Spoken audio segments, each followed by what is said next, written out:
Hey everybody, a little drive time conversation. Wanted to do it just I'm on my way home from work, and this is as good a time as any. It's National Week.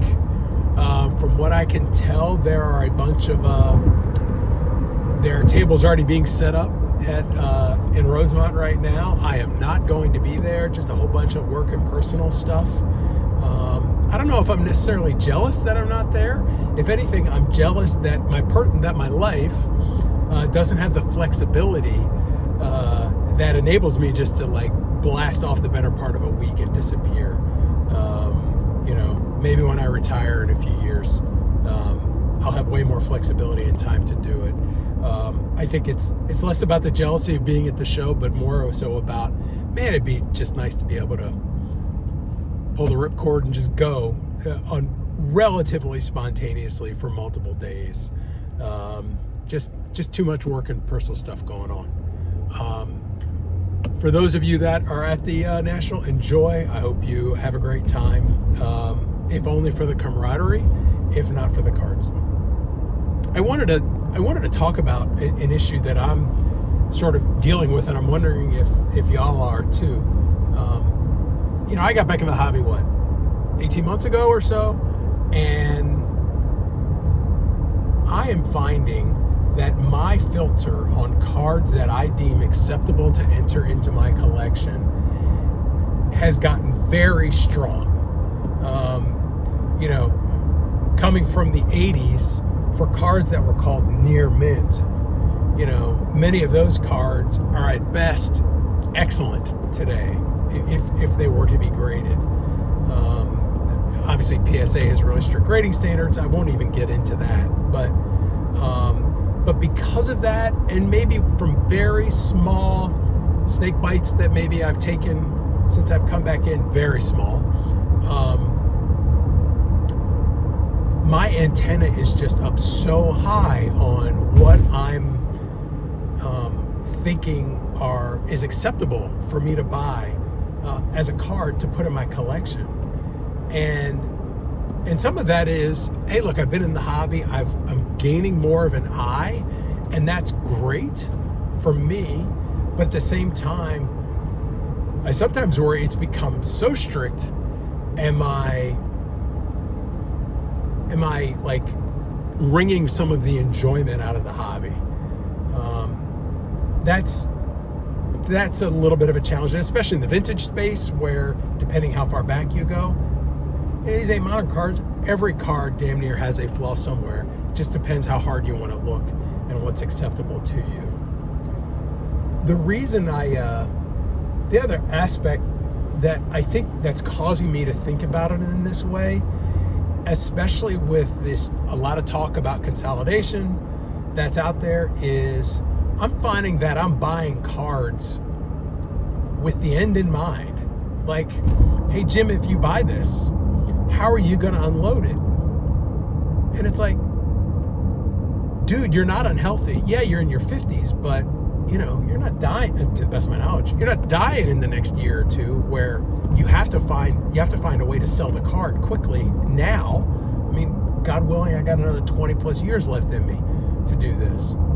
But I'm also finding that it is this sort of, yeah, you buy the card, but you want to keep flexibility within your collection so that if you do want to unload stuff, you can do it as painlessly as possible without a lot of challenges, expediently as possible, and retain value and things like that. And I think what's going through my head is, yeah, whatever I buy, it needs to be a pretty tight card, whatever it is. Not that I'm going to sell it, but if and when I ever do, I want it to be something that's going to have some demand and is going to be able to move fast. Doesn't necessarily need to be an expensive card, but I'm finding like even what were the impulse purchases, I'm just not as impulse purchases of like your average $10 or $15 or $20 raw card. It's like, yeah, no, I'm good. To what end? Why? Versus to what end? How about enjoying the card, Jim? Am I getting that level of enjoyment now if I'm already thinking about the end state? what's going on. Now, some of this is just the nature of the market that's out there. Obviously, the card market has exploded, and I'm super leery because, I mean, this is classic me. I get back into the hobby beginning in 2005, like Christmas 04, January 2005, which is really when this recent bull market started taking off. And it has been just on this upward trajectory, words are hard, ever since.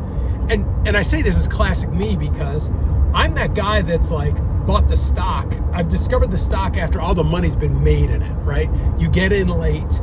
Maybe you catch the last 10, 20% of it, but then it was pretty toppy then, and then the air comes out of the stock and then it's down 40%.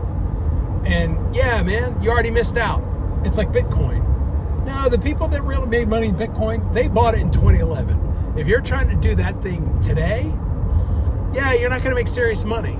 Look, if you're looking at it as a potential inflation hedge, whatever, maybe fine. You can buy gold for that. But I mean, if you're thinking, oh, Bitcoin's going to go to the moon and I'm going to 10x or 20x my money, nah, you missed it. Not that I've ever gotten seriously burned, but I also know that, okay, Jim, if you've discovered it, the time to make money is already gone. Now, that said, I got back in the hobby not because, hey, let's make money. My life had changed, was in my mid-50s. Kids were long since out of the house. I'm trying to think about what's next. I read a couple books about the hobby, and that just sort of tickled my interest. And so that's why I sort of leaned back into it. Obviously the nostalgia, but the timing of me doing this just happens to coincide with this insane run-up. And I'm like, oh, okay. So now what's probably running through my head through all this is a level of, I don't know if fear is the right word, but caution. Because, all right, I know where I've been with similar things. I want to protect myself. I don't want to be like snake bit or anything like that. And so this is sort of how I'm handling myself. It's why my filter is so tight, or so difficult for things to get through, is what's deemed as acceptable. That's why I'm paying attention to what slabs I'm buying cards. I think that everyone knows, like, yeah, you don't buy anything modern in SGC unless you're really getting it at a deep discount. And if you're buying CGC, a card in a CGC slab, it better be at a really strong discount or non-sports. And it feels like CGC has kind of picked up SGC's mantle in the vintage non-sports realm since the folks at Collectors ripped all the talent out of SGC and capacity. If I'm gonna get a card in an SGC slab, it's got to be like under a couple $3,000. Generally speaking, it's probably never going to be a Grail north of $5 unless it's a compelling sort of discount, and it's probably 1960 and before. And if I'm going into the 60s, approaching the 80s, nothing wrong with it if it fits, but I think the discount just needs to be stronger. As I'm going through all this stuff in my head, I'm trying to build this buying heuristic and stuff. Now, obviously, like super, like pre-war vintage and stuff like that, I think PSA, SGC is, in my mind, it's nearly at a parity. That said, every card, once you hit pre-war, every card's unique.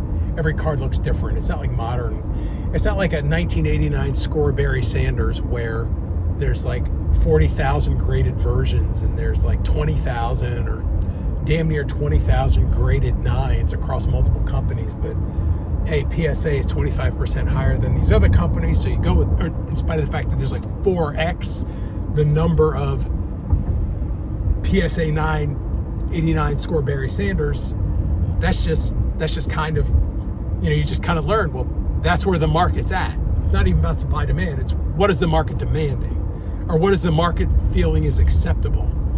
And So it's like I've built these sort of frameworks around in my head more and more, and they're become more like distinct lines. And while card collecting should be an art, I think I'm trying to make a science out of it, maybe. And me trying to make the science out of it is probably wringing a little bit of fun out of it. Still enjoy it.